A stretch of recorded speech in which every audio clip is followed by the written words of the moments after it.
Entonces se les identificó, señaló como uno de los grupos cerrados ante este desarrollo y también eran considerados, para su lamentación, por los mismos nazis, ignorantes y portadores de supersticiones. Para que les quede más claro, o si ya la vieron la película, te las recomiendo nuevamente.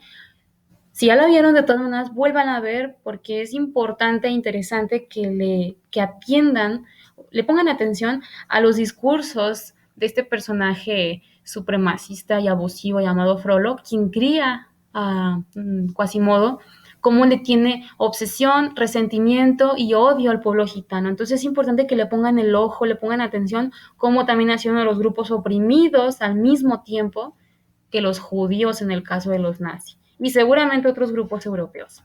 Y los estereotipos que designaron de parte de los grupos nazi a estos grupos sociales, en el caso de los hebreos o judíos, les señalaban como parásitos, pobres y abusivos.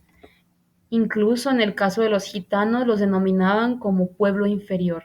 Esta es la bandera de estos pueblos. Seguramente han visto demasiado la bandera de Israel. Es una nación. También los gitanos son una nación, pero es una nación que se mueve.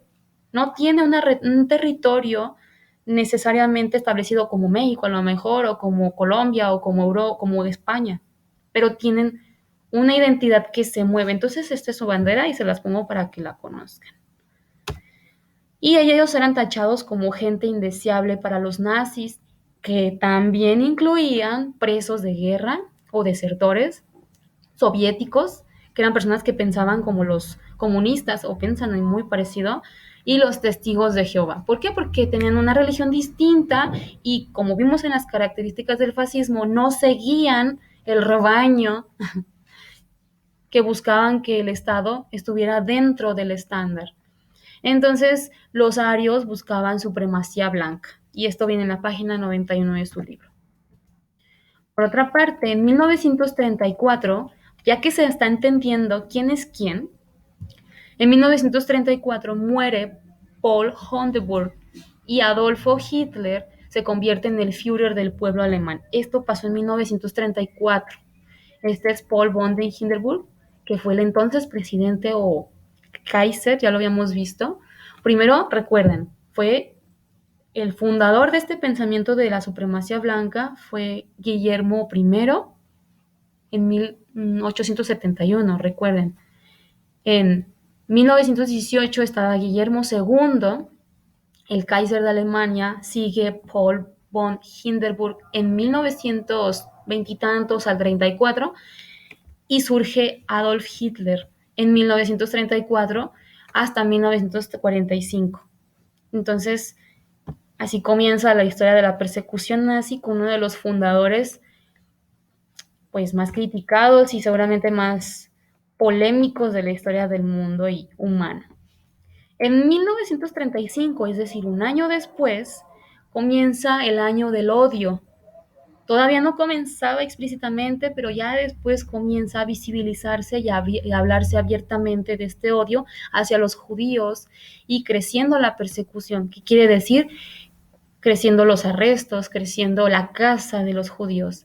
Así que, ¿cómo fue alimentándose este pensamiento de odio? Pues fue a partir de la propaganda antijudía o antisemita, como ya lo vimos en la secuencia anterior, ¿lo recuerdan? La persecución es esto. La policía Gondalbo, fundada por Adolf Hitler, obligó a los judíos a portar este parchecito en su brazo derecho y de esta manera podían ubicar fácilmente a los judíos para fusilarlos, mmm, quitarles ¿cómo se les puede decir?